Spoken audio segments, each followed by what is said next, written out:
Well, are you coming? Where? Why, to the North Pole, of course. This is the Polar Express! The story of a young boy who's doubting the existence of Santa Claus and then receives a ride on a magic train to the North Pole. I'm sure many of you are aware that this is actually based on a classic children's book, which I only remember the basic premise of, so I'm not going to go into detail on that, and obviously they had to expand the story a bit. So let's see how this adaptation holds up. First off is the animation. It's brilliant. The characters look so lifelike that you would think it's photorealistic filmmaking, and that's an impressive feat. However, despite the very realistic designs, sometimes when they're doing quick movements, they come off as looking a little bit like puppets. Perhaps that's just the artistic style. Either way, one actor who I definitely have to applaud for this piece is Tom Hanks. He played the voice of the train conductor, the narrator, a hobo, the kid's dad, and even Santa Claus himself. Not to mention the train conductor matches Hanks' likeness exactly. It's as if they had him acting the role out, and then in post-production they animated the character according to his movements. But no, they did it all from scratch. But animation and voice acting aside, let's talk about the story. Taking into account that the original book was rather short, they obviously had to get creative and come up with new material in order to make the film theatrical length.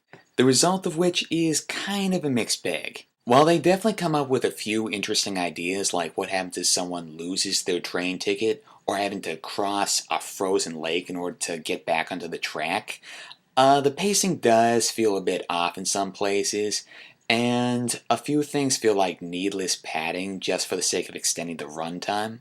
One example being when a girl forgets her ticket on a seat, the boy goes to return it to her, and he actually ends up losing it when it falls off the train, blows right out of his hand. After this, we actually see the ticket's entire journey as it gets blown away from the train, goes through a whole bunch of stuff, and somehow ends up back on the train. While this is cool visually, it does kind of detract a bit from the main plot and didn't really feel all that necessary.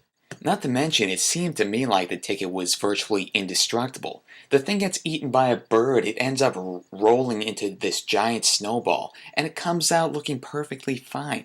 Then again, I don't really think realism was what they were going for. Not to mention, once the conductor finds out about this, he's forced to take the girl from the train, and everybody thinks that she's going to get thrown off. Like a minute later, the boy actually finds the lost ticket, and then he goes on this mission to bring it back to the little girl. On his way, he ends up meeting this hobo riding on top of one of the cars, and he's an interesting character. He questions the boy about his beliefs on Santa Claus, and he wants to believe, but he's not convinced because he doesn't want to be disappointed by anything. During this time, I'm thinking, okay, you're standing there talking, but did you forget about the little girl? I mean, she's gotta be almost to the front of the train by now, and you're just there chit-chatting with a hobo you just met. Granted, he does finally get to the front of the train, at which point he finds that the little girl has been put in charge of the engine as the light that's guiding the train has gone out.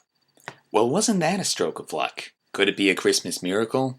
Believe me, a lot of convenient things happen in this movie. Either way, it feels like it takes the kid a good 20 minutes to get this ticket back to the little girl. Kind of a lot of time to spend on a subplot that didn't really matter all that much, except for one little symbolic element that got added in specifically for the film as well. In fact, if there's one thing that plays heavily in this film, it's symbolism. First off are the tickets. When the conductor punches them, he doesn't make one little hole. No, he continues doing it until he spells out entire letters. What does this mean?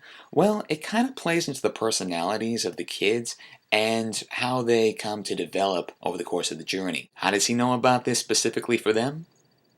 Magic? Secondly are the characters themselves. Almost nobody in this movie gets an actual name.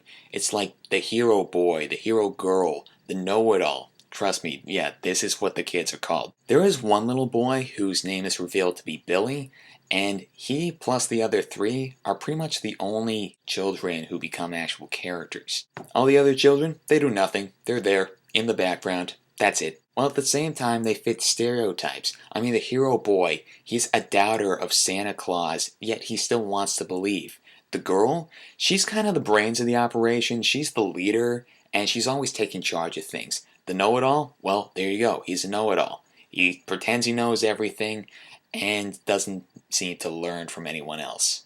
And then there's Billy, one little loner boy who has a hard time making friends, and Christmas has never seemed to work out for him. Then there's the hobo who always seems to appear right when the boy needs him, and on occasion he even disappears altogether. I'm serious, he literally deteriorates. I guess he's supposed to be a ghost or possibly an angel, but that begs the question, how is he actually able to be a physical object to the boy? I mean, the boy literally rides him on skis across the roof of the train. The guy grabs the boy when he's about to fall off. How can that happen if he's a ghost? Perhaps this character was meant to be a representation of the boy's inner turmoil, and therefore he's a manifestation of the boy's inner beliefs versus his doubts. However you look at it, he's a pretty fun character. Then there's one plot point that's pretty blatantly symbolic. A bell that one can only hear if they believe in Santa Claus. This also plays into something the conductor says earlier on. Sometimes seeing is believing,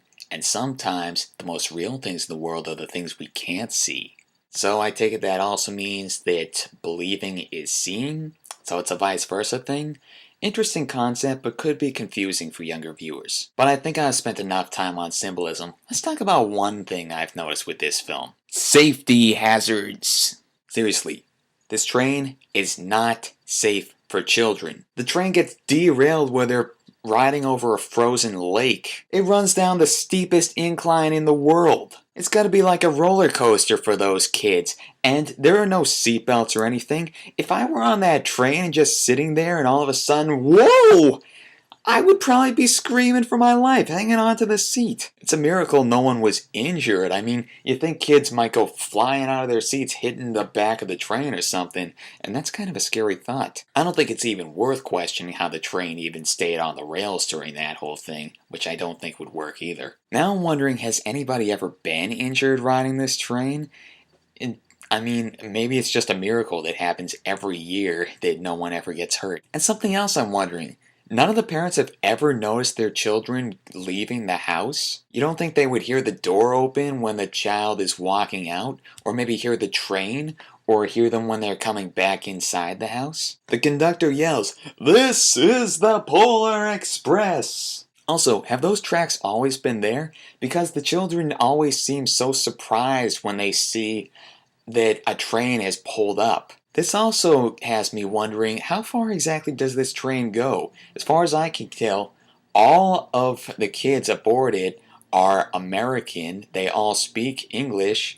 So it's gotta only be going through the US, but how far is that exactly? Maybe I'm just overanalyzing this whole thing. I mean, they never set out to give lengthy explanations for how all this stuff works. It's just left to the audience's imagination. Makes us all think. And you know what? It's just fun. Good, harmless fun. Even so, I just can't get around this one big plot hole that this film shares with a lot of Christmas films. If Santa's real, and the kid doesn't believe, and the parents and other people don't believe, how do they explain the presents appearing under the tree every year when the parents aren't buying them? Think about that. Going back to the positives, I think another thing this film definitely has going for it would be the music and the songs. They do an excellent job of conveying the emotion of each scene they're in, and they can be quite catchy at times too. Even the film's theme is great. Just listen.